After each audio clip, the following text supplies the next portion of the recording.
long as the music's good and I'm creating it, that is all that's important for me. They said I wouldn't do it, so I did it. They said I wouldn't make it, so I made it. To the north, take my south niggas to the north, detour to the west and end in the east, of course. Hey, yo, what up? We're at both LOTv, it's your boy MobbJustice, and I'm at both, and I'm about to holler at the boy Tsukudu, producer and rapper on campus. So yeah, come with me, and let's do this thing. I play the shit like Lego. Can't trust this way, you but Lego. Hey, shy Sandra if you feel me, man. Come on, no Shaga Zulu, but I'm still the man. It's EMG, running shit, bare feet, and we're still heat. Catch the match and you'll be left behind. Took it straight to the head, then lost my mind. Me and my niggas, we out here watching Zone 14 in Zone 6. Enter authentic Sundays. We're on Instagram, no picnics. Spinning in the 325 and not the score goes. So, Tsukudu, very briefly, who is Tsukudu? And when I say who is Tsukudu, I mean like, chop it up for us, because a lot of people know you as Tsukudu. So we want a name, we want a surname. We want to know where Tsukudu grew up, where he went to school, and why did you end up at Rhodes? Okay, I'm Tsukudu Moroeng, born in the Northwest. I grew up in Johannesburg, in the West Rand. Went to school at St. Stephen's from grade 2 Trick. In 2012 I spent a year in Scotland. And then that's where I got a lot of musical experience or whatever. And then while I was there, because my best friend comes here, he was giving me mad for Rhodes while I was there. So in June I was like, okay, that's where I'm gonna go. And then I just applied, and then I decided to come here like quite early. But because he had come here and he was like, dude, Rhodes has this, Rhodes is like this, Rhodes is this. I was like, straight. This has to be done. Yeah. Okay. Ended up here. Okay. So like musically, Saint Stephen's, right? Yeah. That doesn't really scream hip hop. Yeah. It doesn't at all. But I mean, hip hop has this thing where, like, a lot of people say hip hop is a culture, and that's how I felt about it. That's how it grew within us in the school like St. Stephen's. Yeah. Because if you think about, like, for me, musically, my music career or my music life started through classical music, through quiet choral music and jazz and things like that, and that was typical obviously for St. Stephen's because they had that type of school, and us being just me and my friends being just avid hip hop lovers from family and from cousins and from older brothers and things like that. That's where that started. So the love for hip hop just manifested in itself, like just as being the type of people that we were, as friends, and as me as a person. And then being able to be, it was actually weird for me because there was that part of my life, and then there was the whole classical like Abe Maria and stuff at the same time. So, but the hip hop thing, to be honest, it only became really, really serious during grade 11 in matric when we started like writing rhymes and listening to like Wayne and stuff and like. So about grade 11, that's when you say you started rapping. That's when I started practicing it. I've been listening, but started practicing it. Like, okay, I'm trying to be this. That was that time. Okay. Yeah. And I think one of the things people would be interested to know is why was it hip hop? In the sense that you're in South Africa, and by far house is the biggest. It's the biggest genre, so how does someone end up doing hip hop where you could be chopping it up in the house? In the house department. Yeah.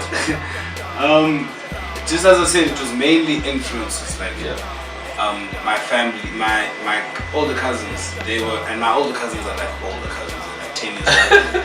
And I remember times where like I was young. I was about 10 years old. My cousin was 20.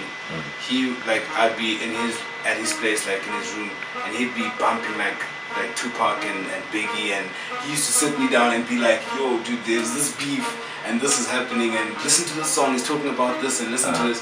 And obviously I'm there like I don't know anything. I'm sitting there like you know, impressionable. But during that time that was like I was listening to it and it started to grow in me, and then I like as the years went by I started listening to more hip hop and stuff, and obviously there was the odd house, but the environment I grew up was very hip hop, and the friends that I had around me and stuff. And it's just funny that all the friends that I always had were also hip hop listeners, and I wasn't friends with them because they listened to hip hop. I was just friends with them. It just happened that they also listened to it, and that's just how it happened. And then okay, cool. I like the fact that you keep talking, you know, referring about influences, talking about your friends, you know. And I know that you said your best friend is Mudiwa. Yeah. And I know that he is he's a rapper on campus. For sure. You know. And also I've seen that, you know, you're working with a bunch of people. Yeah. So how important has collaboration been for you? And who else are you working with? Collaborations is the foundation of my music, like me musically as a person, because I started off practicing music in a choir.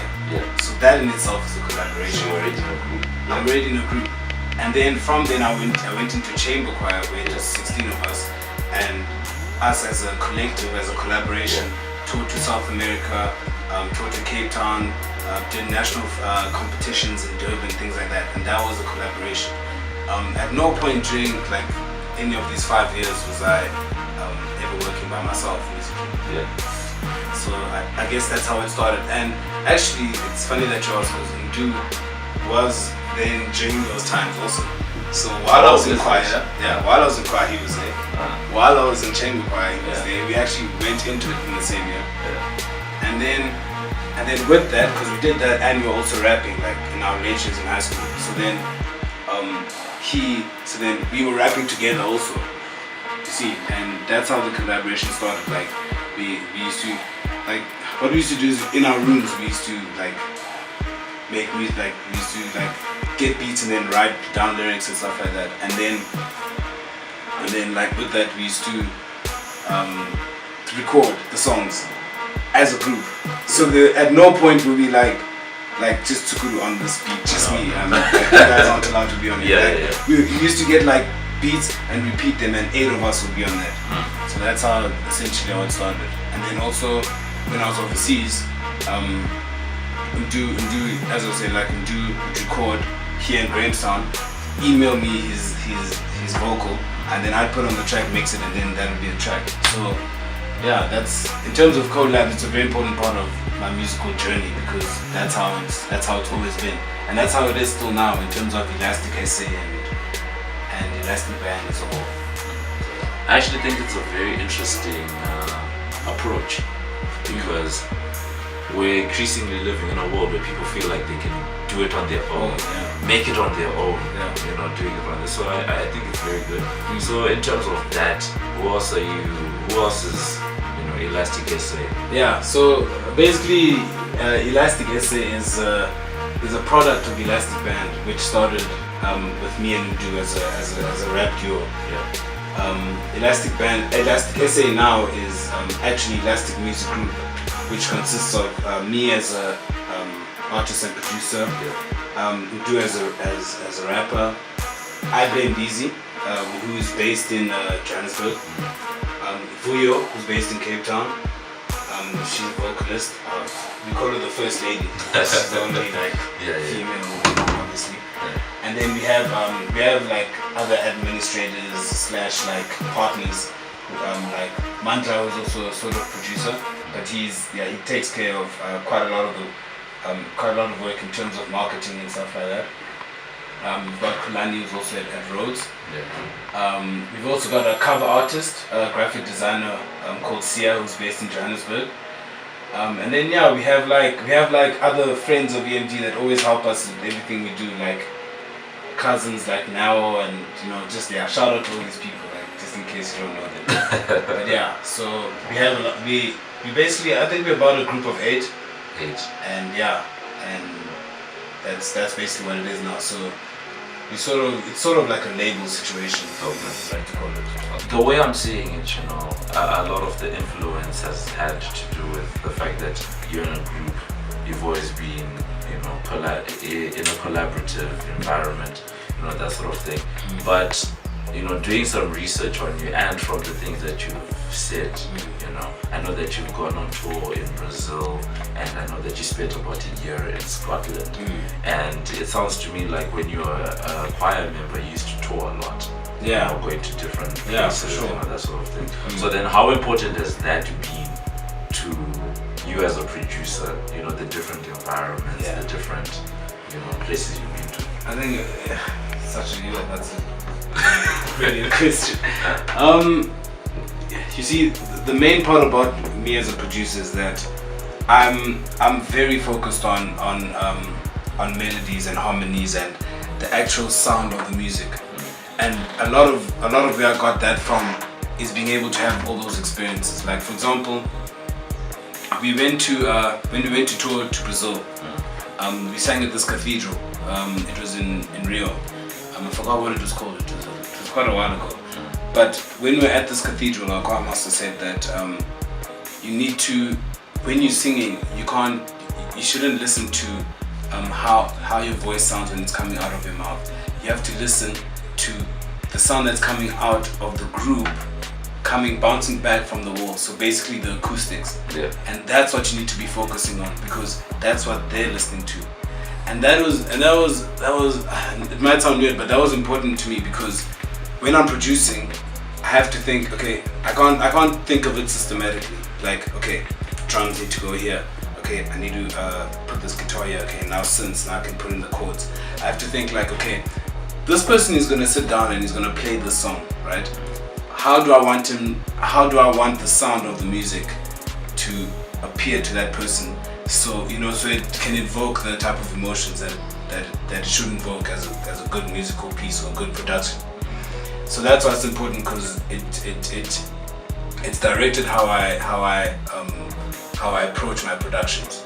So I think, like, just to simplify it a bit, I mainly focus on the melodies first and the harmonies first and stuff like that, and the overall sound of it. Then I'll go into the groove of it, because there's the music in every song that you listen to. There's a musical part of it, but then there's the vibe of the song. Yeah. And a lot of people pick off vibes. That's why we won't like a song, but we'll go to Prime and we'll jam to that song because of the vibe. Yeah. You know what I'm saying? So yeah, it's basically that was important, because it's just like directed how I approach music just as a whole. Yeah. So yeah. Because it's actually quite interesting. You actually touched on something I was going to touch on next, which was when you're making a beat, like, because from what I understand, you are churning out beats all the time. You know, you are actually quite busy and you are very productive when it comes to producing beats. And I was quite interested in knowing, what is the process? Like, do you come up with the melody first and then everything else follows after that, or are you a bassline first type of person? Yeah. Because you're producing a lot of beats. Yeah. So I'm sure by now you're sort of chopped up like a formula. Yeah. To do it. It's so funny, because even if I say, like, over the past 2-3 months, I must have made over 100, and about 50 to 70% of them have been made differently. Yeah. Like, for example, I may just walk in the room after a lecture and just literally press a few keys. Yeah. Be like, man, this actually sounds a bit, wait, let's see what I can do. And then I'll record that, and then I'll go into chords, and then I'll go into the drums or whatever. Or like you get inspired by different things. Like I'll be watching something, and then like a theme song of a cartoon will like intrigue me. I'll be like, yo, this sounds very interesting. Let me do that. I'll go online, find it, sample it, then add the drums, and then there's like a Generation sample, for example. Yeah. I actually did that. Like, I took the Generation soundtrack and then I sampled it and I made a beat out of it. But yeah, so yeah, it just depends. It just depends on how I'm feeling. But I hardly ever start with drums. I like to start with melody because I'm very melody driven. Yeah. I'm very like, I really like touching, like getting into the actual music, and that's how I always start. Like I'll either start with chords, or I'll just start with a simple melody, or I'll start with a sample, and yeah. And I think anyone who actually listens to your beats will notice the fact that most of the time your beats take time to develop. Yeah, for like sure. over the first, I say 30 seconds to about a minute. Yeah. You first hear the first few chords and the melodies, and then you start adding instruments. Yeah. And then it will only be, you know, later on about 40 seconds into a minute that the full beat. The full thing is in. Yeah, for sure. Yeah. I never. And it's funny because Umdogo was telling me this the other day. He was actually complaining because I was playing for him instrumentals so he could write to instrumentals to write to. And he was like, dude, I always have to wait for the beat to come in to know what's happening. And then I told him, dude, you know, when I'm making music, I can't just give you everything in the first 10 seconds. Like, if you're gonna listen to the song, like the reward of you listening, the reward of you listening to the song is the full picture coming in later. Can't just give everything to you now, because then what else are you gonna expect? You know what I'm saying? So that's what I like to do with my music. I like to start it off at a certain level, and then let it build, and then let a climax happen at some point, you know, and then maybe bring it back, and then, you know, there's different ways to do it, but I very rarely give you everything in the first like 20 seconds. Yeah, because music, for me, musically doesn't make sense to do that. Just going into some chords, like I always, you know, as I said with melodies, like I always have to start with chords. So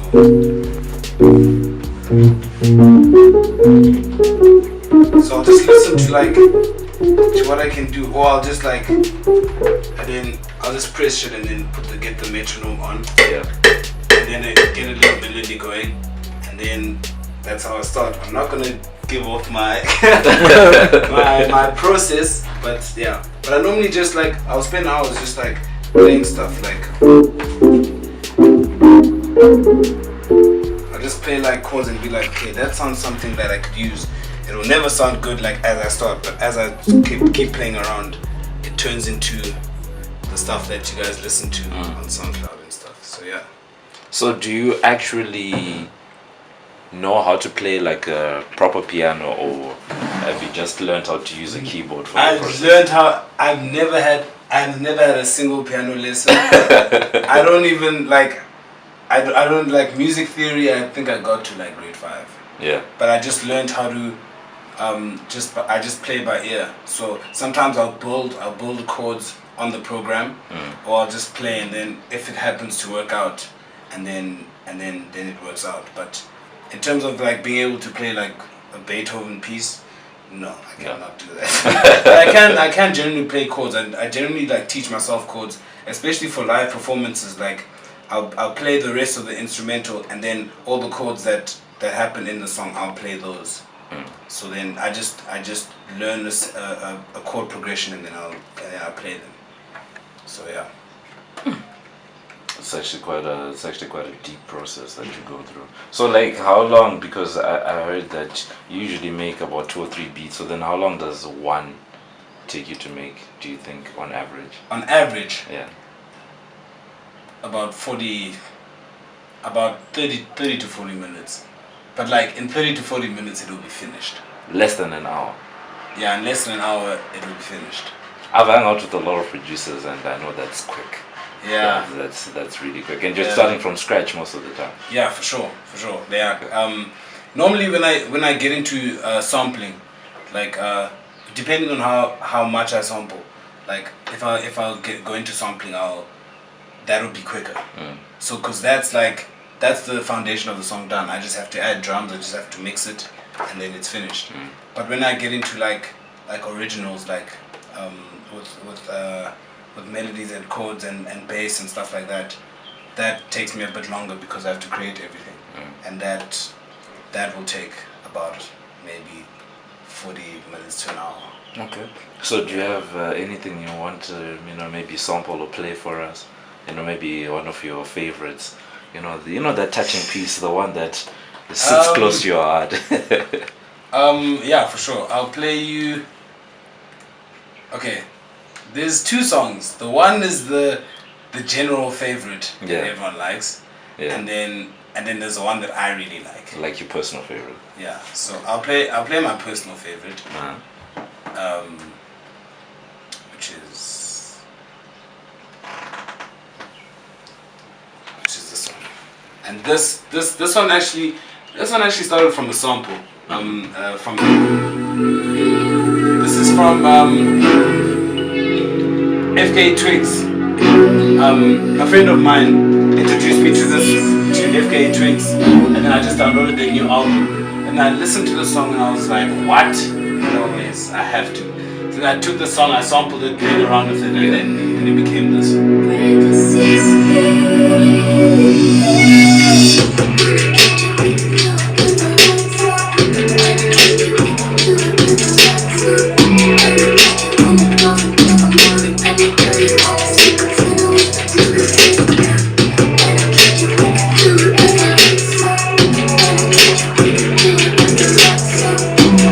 And actually, something that I did with this song is, I don't know if you, there's another interview I did with Canyon. I actually made a live version of the song. So the song is playing, but then I play all the instruments live. But yeah, but like, that is for like, hopefully if I get booked for a gig or whatever, I'll be able to do that live. So you can make a beat live? Eh? You can make a beat live?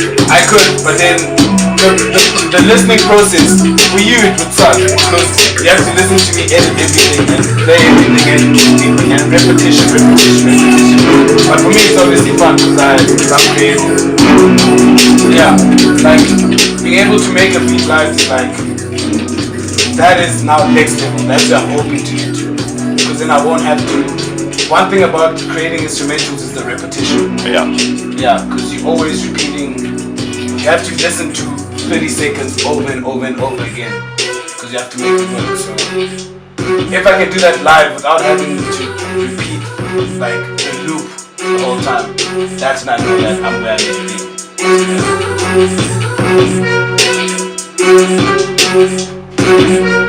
And now some people also say that this is sort of my sound, because I always have orchestral instruments in my music. I always have strings, I always have trumpets, I always have stuff like that happening, like pianos and stuff.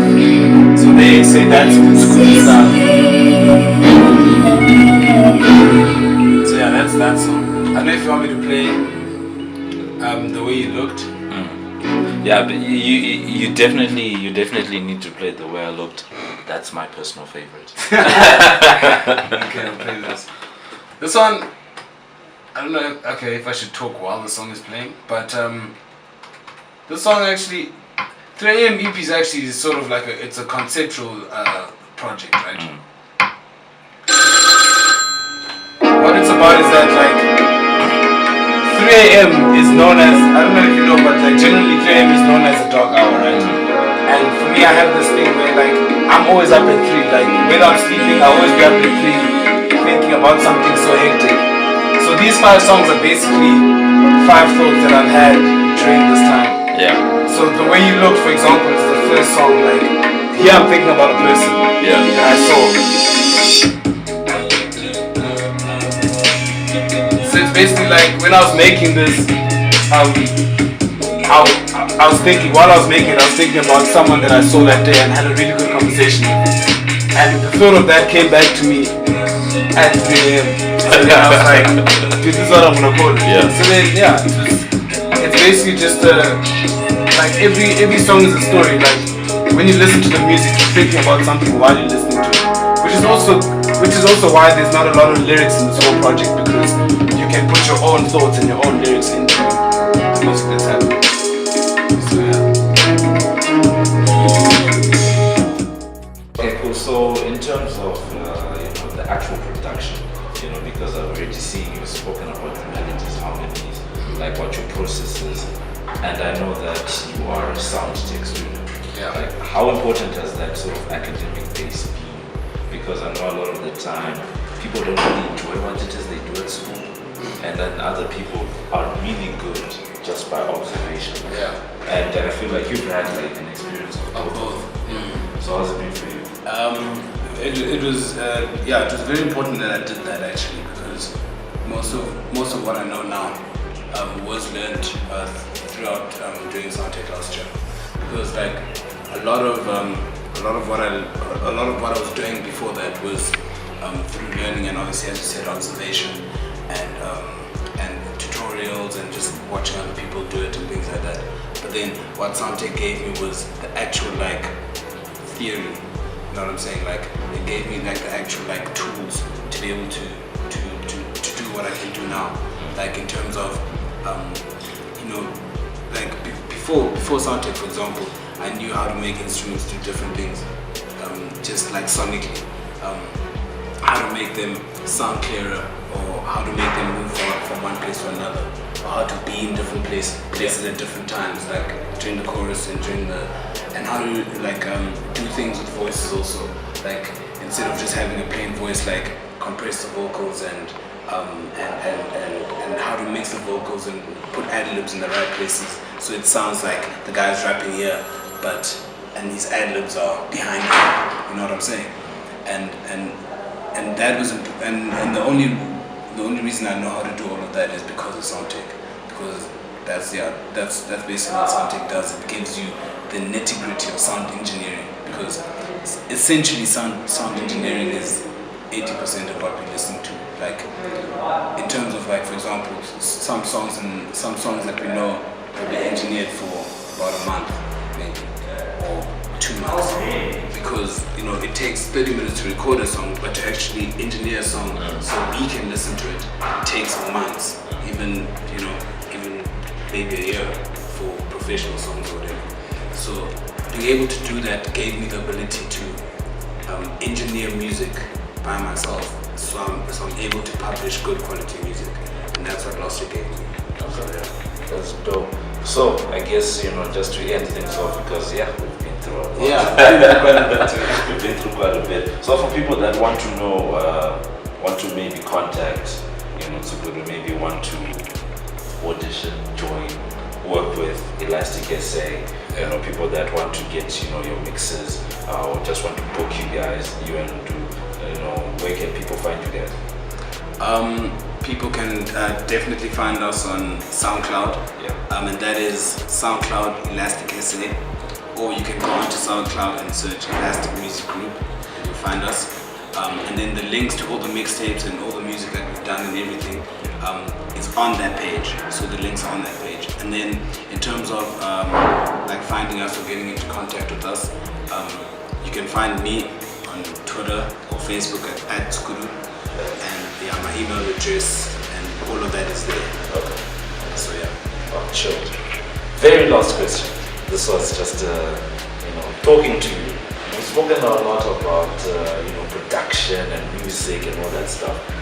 I'm very interested to know, and I'm sure the people would be too, because people that know you also know that you're a rapper as well. Yeah. Which do you prefer? If you were to if someone came and put a gun to your head and said, Tsukudu, you can only be one. Are you a production man or are you a rapping man?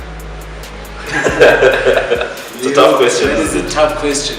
Okay, I do want to say one thing before I answer that. Yeah. That for me, I am just a musician. Yeah. So whatever I can do, as long as I'm making music and it's good music, whether I'm rapping, whether I'm singing, whether I'm producing, whether I'm just giving direction, saying you do this, you do this, you do this. As long as the music's good and I'm creating it, that is all that's important for me. But if I had a choice, I'd produce. I'd definitely produce. Definitely produce. Okay. Yeah. That's sure. Anyway, you heard it right here on LOTv. We're hanging out with the boy Tsukudu. Remember that you can just find them on Twitter and Facebook and SoundCloud. SoundCloud is where you can get links to all their mixtapes, albums, and EPs. Be sure, collaboration is the way forward nowadays. Sure.